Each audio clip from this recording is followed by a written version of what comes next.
Hey guys, what's going on? This is Rick and I'm here with week 1 of my April reviews. Like I said, things are going to be a bit different now for the unforeseeable future because of the amount of films I'm watching. Basically, going to break it down, do weekly videos throughout April with my reviews, and then do a hot trash of the month and surprise of the month at the end of the 4 weeks or the end of the month, the last video that comes out monthly. I'll talk about the hot trash and surprise of the month. So there won't be one every video, but I want to dive right in. I have 14 movies to talk about for the first week of April. I will also say I watched Rise of the Skywalker in April. I'm not talking about that. If you guys are interested in my Star Wars video, it is available for you guys to watch, where I talk about all 11 films and I rank them in the order I like them. Lots of controversy, as I expected, with that video, but it was fun to do. It was fun to check out the films. Let's dive right in. The first film we watched was Be Kind, Rewind, starring Mos Def and Jack Black. This is a movie that I really enjoy a lot and wanted to show it to RJ. RJ definitely enjoyed when they were sweeting the films, basically making their own, versions of Ghostbusters and RoboCop. He liked that. The other story going on in the movie, the Fats Waller thing, the whole VHS thing, I think was kind of lost on him a bit. But I remembered how much I love this film. The Fats Waller story with the movie that takes place at the end. If you own the Blu-ray, you can actually watch the full movie. It's like 12 minutes that they made. Also, the whole owner thinking about switching from VHS to DVD, upgrading to, the current format was interesting. But as a movie fan, as a movie nerd, I cannot recommend this film enough. I cannot tell you enough how much I love this. I give it a 4 out of 5. Definitely something I recommend checking out. The next thing I watched, doing a little sharpness there, is Blended with Adam Sandler and Drew Barrymore. A movie I just wanted to revisit. Wanted something fun to watch. RJ's a big Adam Sandler fan. And found myself laughing out loud in parts of this. Definitely enjoyed it when I saw it before. And enjoyed it on a rewatch. Yeah, there's some eye-rolling Adam Sandler comedy tropes that happen in this movie, but that's an Adam Sandler movie. Definitely much more watchable than the stuff he's been putting out on Netflix, in my opinion. And it's just very watchable. The chemistry between Drew Barrymore and Adam Sandler is fantastic. I really want to revisit 50 First Dates. Hopefully in the near future we'll check that one out again. But it's good to see them on screen together again. And I love the family dynamic of it. It's a little bit eye-rolling in parts, but once again, a fun watch. 3 out of 5. Blended is a good Adam Sandler flick. Not a great one, but a good one. Then we watched something that's very nice. This is my wife, Borat. As you guys know, if you watch Dave's live streams, I might be obsessed with this movie a little bit. Might yell out my wife, and the suit is black. Nuts. I love Borat. I saw it a lot. I think when this movie came out, I was like 18, so this was right in my wheelhouse as a stupid, no, not 14. This came out in 06. I was 22. Still, I was immature, and man, this movie is so stupid, but it's hilarious. It's only an 80-minute runtime. However, on this rewatch, I did find it to drag in parts, which is pretty crazy for an 80-minute comedy. But overall, it's pretty funny. The jokes are pretty nonstop throughout. Very quotable, as you guys can tell. 3.5 out of 5 for me. This being region-free Blu-ray, as you guys can see, it has the rating down there. I found this at a flea market for $1. I know Dave, Cinema Sickness, is still jealous. He made a comment on my Facebook post when we watched this. I found this at a flea market for $1. It was awesome to find it. And yeah, Borat, 3.5 out of 5. The next thing we watched, I don't have anymore. I sold it on eBay, and it is a documentary. My eyes are really itchy this morning. A documentary called Zoo, and wow. Bridget wanted to check it out. It was in a lot of movies that we got. She wanted to watch it before we had sold it off. So I sat there. And the movie's 75 minutes long, and it was so boring. It's meant to be this like very shocking, controversial movie. And yes, the subject matter is very shocking. I'm not even going to tell you guys what it's about. If you want to read about it, go ahead. But it is a very shocking topic. But it's very it's very slow and very messy. It could have been like a 10-minute documentary short. Instead, they tried to extend it into a 75-minute long, like full-length documentary. I'd give it a half a star. It was tough to get through for me. I found myself messing around on my phone a lot and just being distracted a lot. Not a good movie. Zoo, can't recommend the documentary. The next thing we watched was from DVD.com, and it was The House That Jack Built. I've been looking forward to checking it out for a while. It's a Lars von Trier film starring Matt Dillon. Lars von Trier, if you're not familiar, has done movies like Nymphomaniac and Antichrist.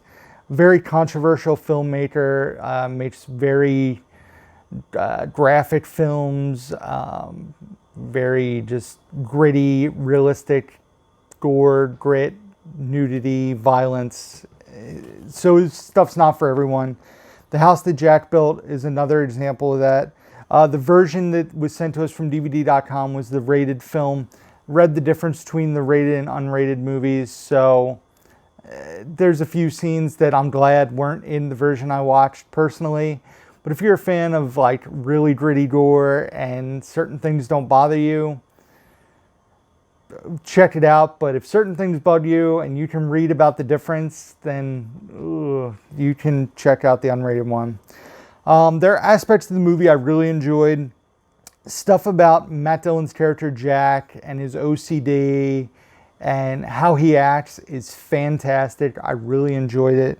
What hurts the movie for me is the exposition between his story. So basically it's told in incidents. I don't want to say more than that, but then there's like old stock footage. Von Trier uses footage from his old movies like Antichrist and others. And there's like voiceovers with the stock footage that go over way too long. I mean, the film has like a 2.5-hour runtime. And I think without the exposition and the between scenes, you're probably looking at a tighter 2-hour film. Also didn't really care for the last 15 minutes of the film personally, but like I said, it's a Von Trier movie, so everybody's gonna like it in different ways. Like I said, if you're a fan of over-the-top violence, controversial films, and filmmakers, definitely would recommend checking it out. If you're not a fan of any of that stuff, do not watch this movie. I give it a 3 out of 5. It's worth watching. I don't need to buy it or watch it again. The next thing we watched was Aquaman. I've been putting off watching this for a while now. I really had no interest in watching this. The DCEU has been so disappointing to me. But we pulled off the Band-Aid. We said we're going to watch it. And it's a DCEU movie. None of the movies except for Shazam have really stood out to something like I want to necessarily rewatch sooner than later. And this jumps right on it. This movie, Wonder Woman, in my opinion, are so overrated, so overhyped for I don't know what reason. I will say that this movie, when stuff was happening above water, not below water, I found it to be entertaining. I liked the on-land story. The underwater stuff just didn't do it for me, and I was not a fan of it. And obviously, the movie's called Aquaman. A lot of the movie takes place underwater. Plus, way too long. How long? 2 hours and 25 minutes? This movie should be like an hour and 45, hour and 50. So overlong. So just okay. Nothing great. Nothing fantastic. It'll probably stay on the shelf, but then again, I don't know if I'd ever watch it again. It might not make my shelf, guys. I don't know. what else do I have here? Jason Momoa was pretty funny in parts of this movie, but he was also pretty annoying in parts of this movie. And the dialogue in the film wasn't very good. My favorite scene of the film was the Atlanta fight that takes place in the house towards the very beginning of the movie. And I say that because it was shot a little differently than most action scenes are shot anymore. Once again, a scene that takes place above ground that I enjoyed in the film. I also felt like Black Manta in this movie basically hijacked his costume. It was like they watched Ant-Man. They're like, we need to create a costume like that for Black Manta. And the whole Arthur Trident thing, it's a little heavy-handed to me as well. Did not really love this movie. I gave it a 3 out of 5. Aquaman. The next thing was Haunt from DVD.com, and what a surprise Haunt was. It's a low-budget, basically haunted house movie. This group of kids, college kids, go to a haunted house in the middle of nowhere. I've heard it described as a scarier, gorier Hellfest, and I totally agree. It's a superior movie to Hellfest on a smaller budget with nobody that I've recognized in a film before. The tension in the film was so well done. The gore and the scares in the movie were well done. I could definitely recommend this movie. It's definitely something I would add to my collection if I found it for the right price. It is not on Blu-ray. It is only on DVD, which is a bit of a bummer. But I recommend checking it out if you get the opportunity. I give it a 3 out of 5, or 3.5 out of 5. Haunt, definitely a fun watch. The next flick we watched was Popstar, Never Stop, Never Stop, Never Stop, Never Stopping. If you guys aren't familiar, it stars The Lonely Island, which is Andy Samberg's rap group with, what are their names? Jorma and Akiva, I believe. Jorma and Akiva. But it's basically a mockumentary about a rap group, and then Connor For Real, who's Andy Samberg's character. I'm a huge fan of Lonely Island. I have all their albums, I believe. But it's hilarious. It's, like I said, presented as a music mockumentary. Lots of guest stars, lots of cameos in the film. They're very fun. The movie doesn't overstay its welcome. It's like a 90-minute runtime. I give it a 3.5 out of 5. It was a rewatch for me, a first-time watch for Bridget. She also enjoyed it. So Popstar, Never Stop, Never Stopping, I recommend. I believe it has a Shout Factory Steelbook or a Shout Factory release, but I don't need to upgrade to that personally. I mean, I enjoy the movie, but I don't need to spend a lot of money on a Steelbook for it. The next thing we checked out was Saved, which we had both seen. Wanted to rewatch it. This is the Olive Films release, and this is an underappreciated teen movie that came out in like the mid-2000s. An excellent cast in the film: Jenna Malone, Macaulay Culkin, Mandy Moore, Patrick Fugit. The premise of the movie can be controversial for some. It's basically about a group of like Christian kids, and Jenna Malone ends up getting pregnant because she wants to save her boyfriend, who he believes is gay. There's humor in there, but to some it might be offensive. To me, I found it enjoyable and funny. The movie's pretty nostalgic for me. I remember being like, I want to say, when did it come out? 2004, so I was 20 when it came out. I enjoyed it. I think it's a pretty funny movie. It holds up in my opinion. 3.5 out of 5. Saved, definitely check it out. The next thing we watched was on Amazon Prime, and it was Super Size Me 2, Holy Chicken. And a huge fan of Super Size Me, the original. A fan of a lot of Morgan Spurlock's movies, The Greatest Movie Ever Sold, his shows 30 Days, Inside Man. I've never seen Rats because it kind of skeeves me, the idea of it, but I've seen all of his other stuff. Definitely enjoy his films. So the movie sucks you in right away. Basically, the premise is that Morgan Spurlock wants to open up his own fast food restaurant, but with like healthy, organic food. However, through the movie, you see that there might be a different idea behind the film. And I love the turn it takes, love what happens. The conclusion is awesome. and it's just so well done. If you enjoy Spurlock's other works, you're definitely going to enjoy this. If you have an interest in the food industry, especially chicken, definitely check it out. So good. I would definitely, if it got a physical Blu-ray, I would definitely buy it. I would definitely watch it again. I enjoyed it a lot. I give it a 4 out of 5. Super Size Me 2, Holy Chicken. Definitely check it out. The next thing we actually watched on Stars, but I'm going to hold up my my steelbook of it, and it is 21 Jump Street. And we decided to put on something while we were doing some work. I was pricing out stuff on eBay. Bridget was listing some stuff. And I immediately got sucked into a movie, stopped doing what I was supposed to do, and sat and watched the whole thing. It's amazing how many recognizable faces are in the original movie. I believe Brie Larson's in it, Dave Franco. Just, there's a lot of people who show up and you're like, oh, I know that person. I know that person. Dakota Johnson's in it in a very small role. But such a funny movie. The chemistry between Jonah Hill and Channing Tatum is hilarious.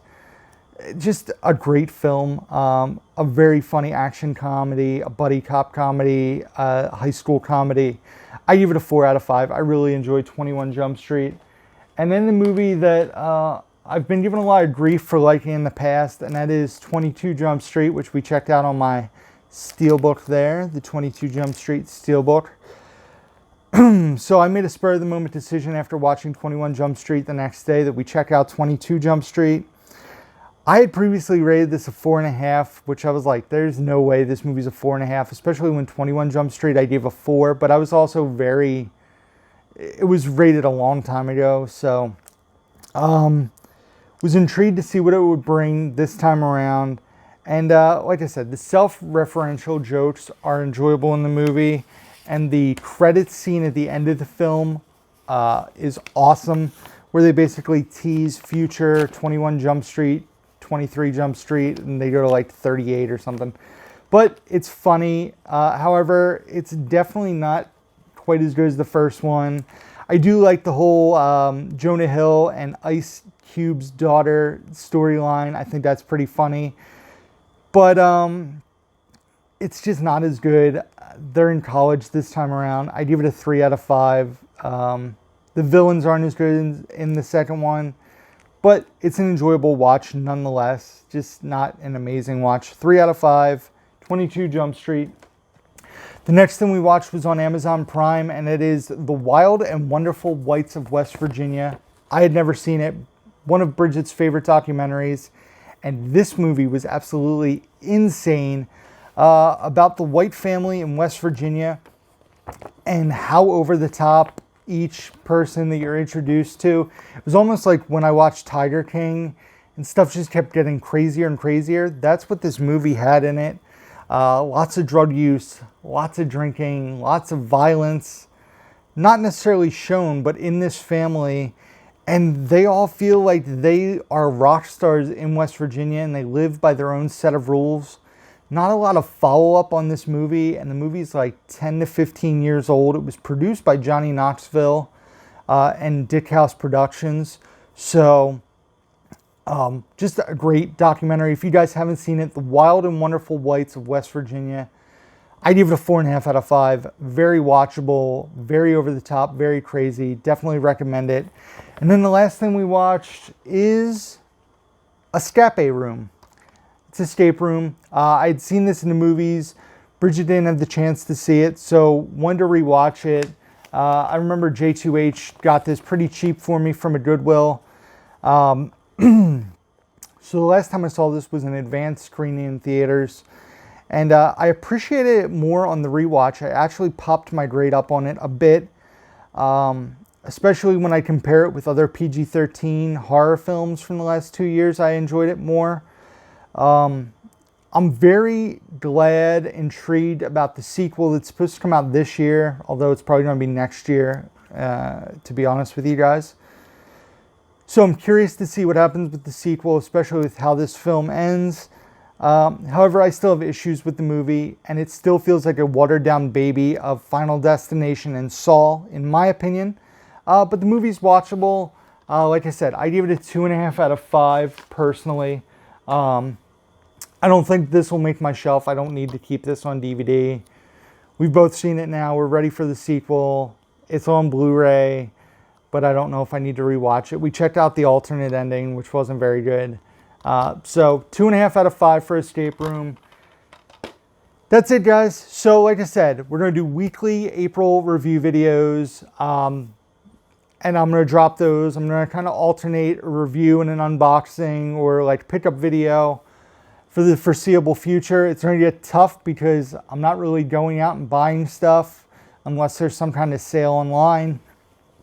So yeah, hopefully you guys enjoy that. Like I said, the end of April, I'll do like the hot trash and surprise of the month in that video.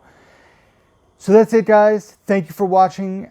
Be sure to give this video a thumbs up. Give me a sub if you guys don't already. It would be much appreciated.